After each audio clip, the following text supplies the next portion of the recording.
Peyton Manning taking the field now, the oldest starting quarterback in Super Bowl history. And if he wins today, it would be win number 200, the first to ever reach that number. That's regular and postseason combined. He sits at 199, tied with Brett Favre for the most in history. C.J. Anderson gets to start at running back. They'll move Daniels over to the right side, and here come the Panthers chasing after Manning, who gets it away in time, and Daniels, his tight end, has an 18-yard gain. They send 3 receivers to the right, including Caldwell, who enters the game. 3rd and 4.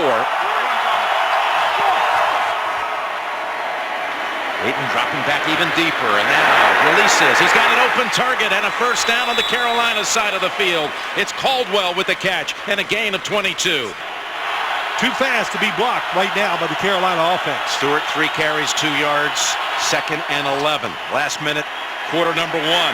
Time for Newton to throw, and he's got Philly Brown on the sideline, and a long gain for the Panthers, where they got off to lightning fast starts. 2nd and 11, second quarter begins, and Cam is taken off. He's got right there near the first down. He slides, gave himself up, so they're going to get him to come on back. It's going to be a gain of 10 or 11. Here's a 1st and 15. Time for Newton this time. Rolling out. And he's got another good gain. Picked up by Von Miller and driven to the ground.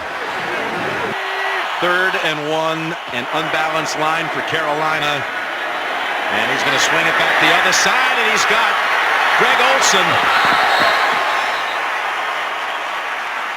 Panthers offense putting something together for the first time.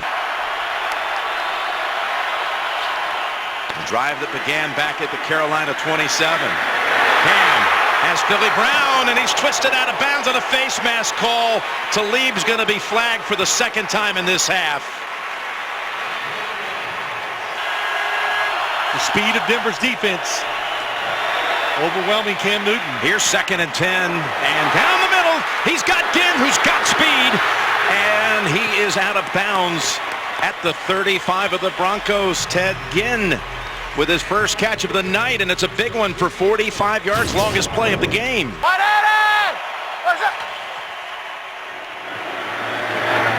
Manning. He has Sanders to the 41 of Carolina. Gain of 25, and that's the biggest pass play of the game for Manning.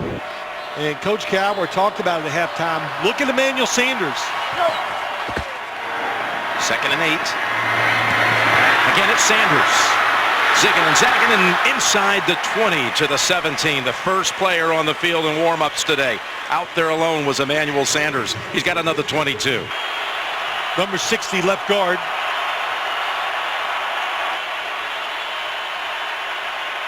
Second and 10. Open. It's Ginn. Steps out at the 30, first down. It's away from his 200th all-time win, regular season and playoffs. Would be the first to ever get there. That close to the perfect send-off. Here's a 2nd and 10 completion, and it's Sanders out to about the 49. And a flag on the back end of it. The first half of the season filled with interceptions, the foot injury that kept him out for 6 weeks, the HGH allegations which continue to swirl, and Peyton continues to vigorously deny here at the Super Bowl. But then suddenly things turn around. He comes in week 17, provided a spark. 3rd and 14.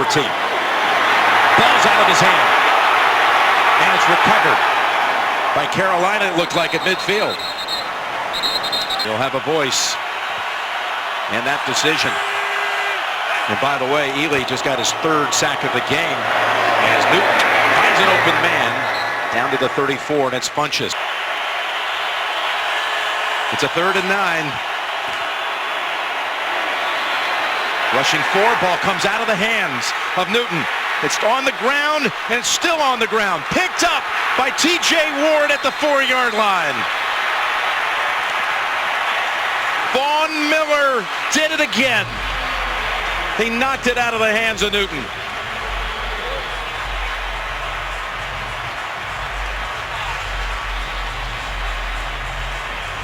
Is for Peyton. And the Denver Broncos have taken Super Bowl 50.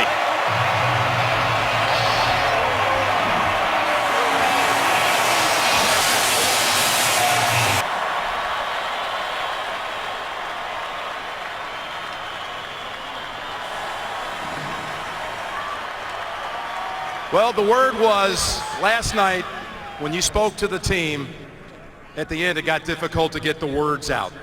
Can you share with us what you said? Well, it's certainly been an emotional week for everybody, Jim, and last night was a special time. Just the players and the coaches were in there together, and we just kind of reflected on what all we've been through this season. And this has been a tough, resilient, unselfish bunch of guys, and that was evident tonight in this game. And I've just been honored and grateful to have been a part of it. So I was just thanking them for letting me be a part of the journey. You know, not everyone here inside the stadium heard what you said to Tracy Wolfson. So if you'd share it one more time. The commissioner made reference to perhaps this is your last rodeo. Is this it? Will you ever step foot on the field again tonight, or do you walk off with the fairy tale ending, holding this in your hands? Well, Jim, I got some good advice from Tony Dungy, who's going into the Hall of Fame, and my old coach, and he said, don't make an emotional decision. This has been a very emotional week, an emotional night, and I got a couple of priorities in order. I want to go kiss my wife, kiss my kids. I want to go celebrate with my family and teammates. And I'm going to drink a lot of beer tonight, Jim. Budweiser, Von Miller's buying, and those are my priorities at this point. I'll take some time to reflect on the other, but I'm going to say a prayer and a thank you to the man upstairs for this opportunity for sure as well.